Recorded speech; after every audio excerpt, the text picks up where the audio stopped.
My name is Julie Boyd, and this is a tutorial on how to create open seams, sometimes also known as plain seams. To create this seam, I've placed the two edges of the fabric so that the top edges match exactly, and then I'm just going to pin the fabrics together. I'm placing my pins at right angles. I find that easier to do.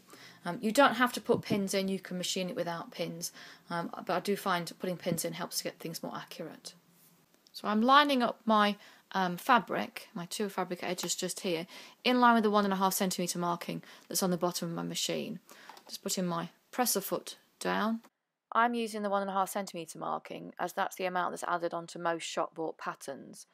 It's important to stitch the seam allowance the same as whatever's marked on the pattern, otherwise a product won't be the right size. If you're making your own pattern, you can add any seam allowance width you like, and the markings on the base plate will help you to get a straight line as well as an accurate seam allowance. I'm going to do a fixing stitch. So on my machine I've got a button here.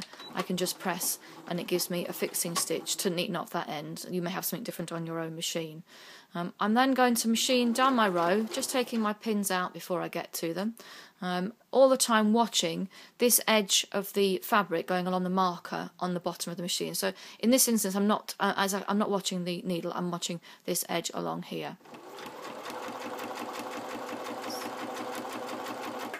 Take my last pin out,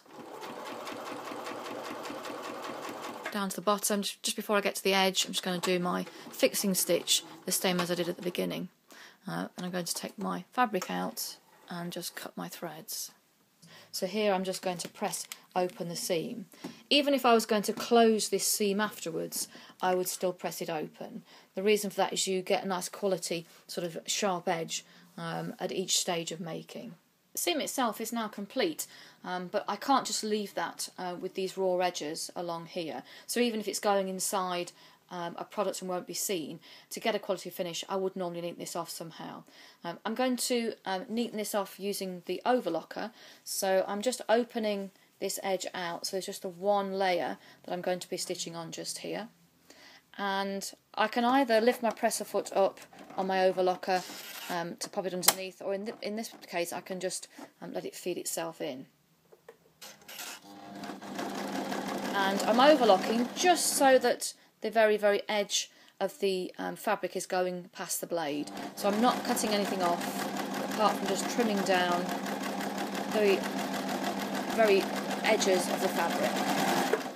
When I get to the ends, I'm just going to chain off,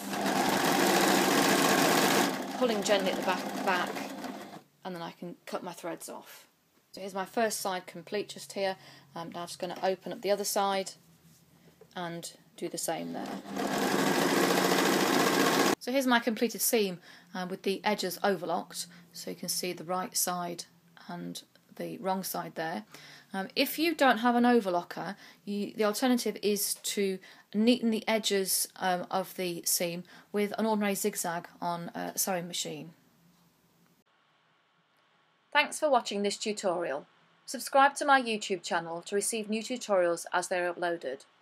Visit the website julieboyd.co.uk for all things D&T, especially textiles, and that includes free resources, a weekly D&T newsletter and course information.